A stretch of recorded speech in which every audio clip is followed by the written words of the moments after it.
Right now at 6, a MAX train and a streetcar collide. It's wild, especially in this neighborhood. The latest on a snarled commute as questions surface about the signals and operators. Plus, shots fired at PDX, sending travelers scrambling for cover. Your brain just goes crazy. You're starting to think, where can I go? Where can I go? What we're learning about the suspect under arrest. Then, could Portland teachers lose their health insurance if the strike stretches into tomorrow? It's just a pit in my stomach right now.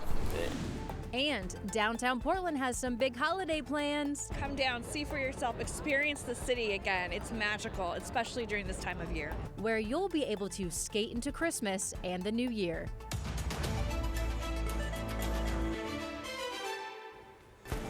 Good evening, everyone. We begin with that crash between a MAX train and streetcar in Portland's Lloyd district. This is drone video, shows you the aftermath of that collision. It sent 2 people to the hospital and disrupted transit for much of the day across the Rose City. Thanks for joining us. I'm David Molko. And I'm China Green. The MAX and boat directions were shut down after the late morning crash, but just in the last half hour, the first trains with passengers went through just in time to get Blazer fans to Moda for a 7 o'clock tip-off. Alma McCarty joins us live at Northeast Holiday and 7th. Alma, it's been a long day. What is it looking like right now? Well, David, China, throughout the day, TriMet officials have told folks to just be aware that there are going to be delays in this area, especially if you use the MAX line or any other type of public transit. But like you had just mentioned, they did reopen the MAX lines. We saw several trains moving through here. We're not exactly sure about the streetcar at this moment, but we do know drivers can also go down this one-way road.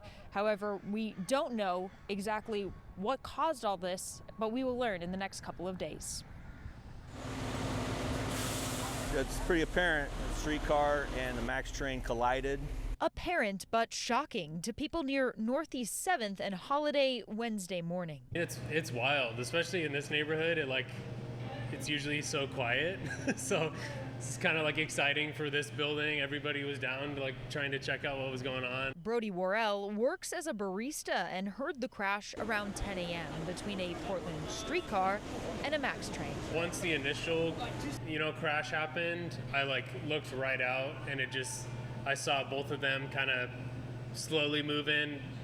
The after effects of it. Both knocked off their tracks, the impact pinning in the driver of the streetcar and injuring another rider. Both transported to a hospital for increased care. Portland Fire and Rescue reports all other riders walked away just fine as the Multnomah County Sheriff's Office steps in to find out how this happened. Deputy John Plock telling us the investigation's pretty straightforward. One of 2 things happened. Either the signals malfunctioned or one of the operators misread a signal. It's essentially like any sort of intersection where there's a green light, red light. It's just a different system for the MAX trains. TriMet reports this crash, blocking roads and delaying riders for hours, isn't common.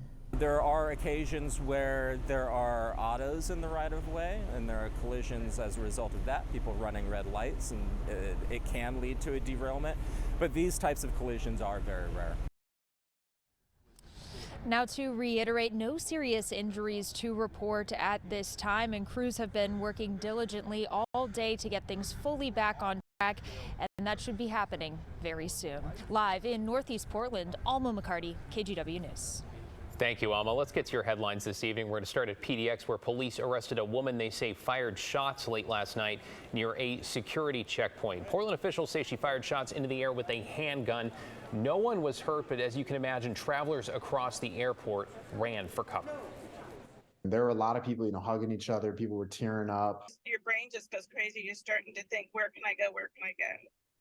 Where can I hide? 47-year-old Laura Patterson, who's from Kennewick, Washington, is now facing multiple charges, including 4 counts of attempted murder. She is due in court tomorrow afternoon. Portland police are looking for the person who shot and killed a man overnight in southeast Portland.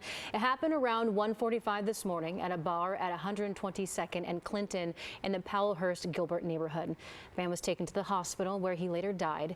So far, there's no description of a suspect or any information about what may have led to the shooting.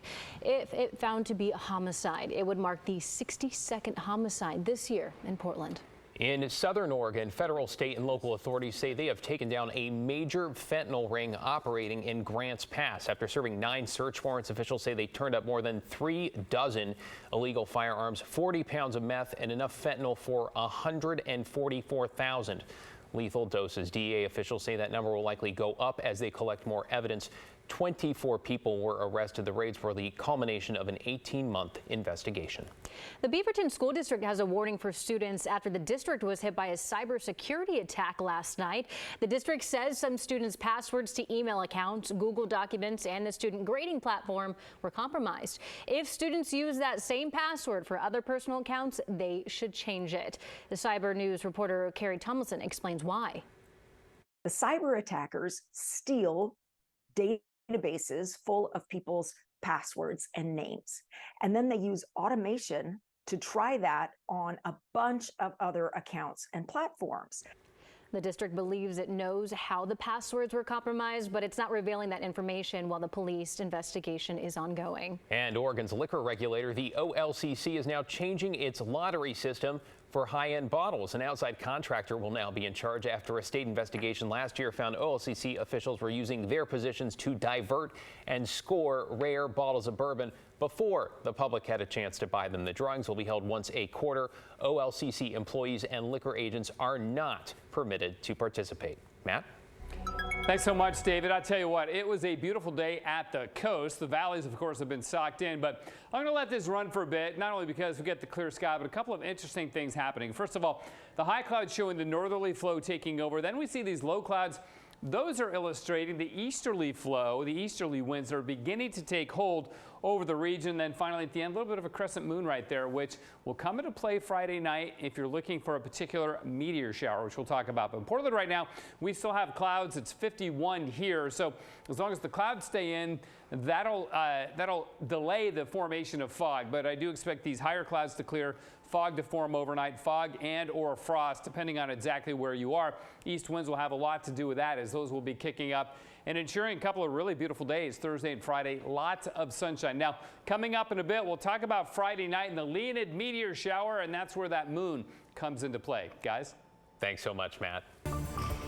We are now 3 weeks into the Portland teacher strike, and now educators have some new concerns, with teachers potentially concerned about the loss, I should say, of their health insurance here. Yeah, Thomas Schultz joins us live from Portland Public Schools headquarters. Well,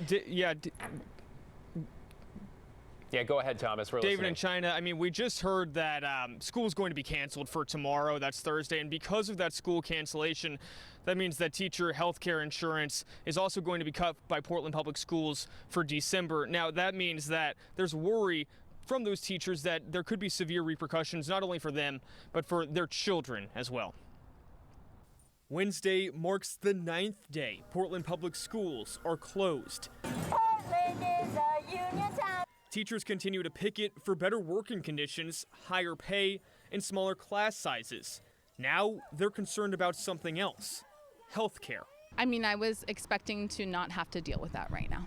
Portland Public plans to cut teacher health care for December if classes don't resume by Thursday. They say teachers will have worked less than half the days they're contracted to work in November. And instead, educators will have to apply for COBRA. That decision has created more tension. You know, we are dependent on those benefits that it gives us, and it's a big stress. Camila Arze teaches at McDaniel High. She has a newborn, a 2-year-old, and a 4-year-old who just had brain surgery. So this is really immediate for us. I'm feeling scared.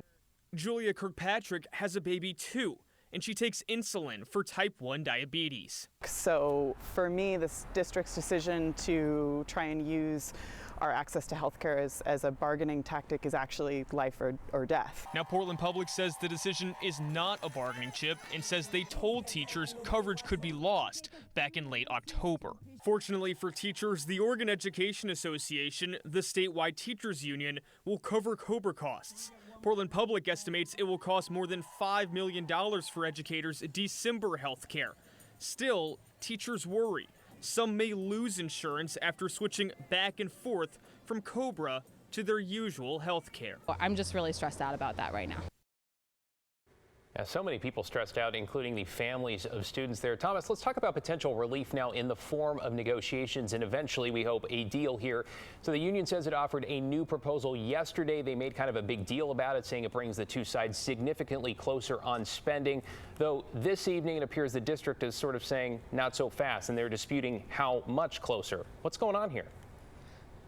Yeah, well, the union is saying that their latest proposal, which comes down on class sizes, which is one of the biggest pressing points between the two, cuts and narrows that gap between the two offers by $120 million. Now, as you mentioned, David, Portland Public Schools pushing back and saying, well, actually, it's only cutting costs by $30 million. And of course, those two sides continue to bargain. And as we just found out, school is going to be canceled tomorrow. Nobody knows when this strike is going to end. Though we heard from parents recently last weekend that they're worried this may continue and not be resolved until after Thanksgiving break. And of course, with school canceled tomorrow, there's only one more day to reach a negotiation before that break. David, China.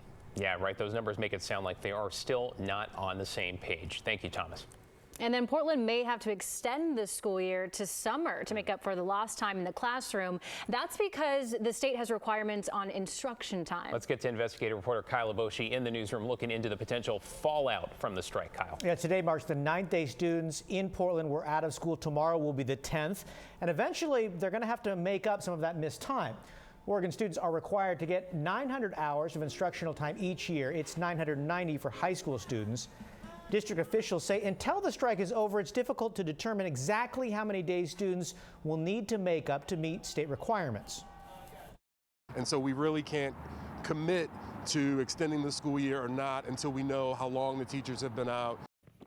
Comparison, though, in 2017, students in Portland missed 9 days of class, not because of a strike, but snow. Well, that year, the district added 2 days at the end of the school year to make up for lost time.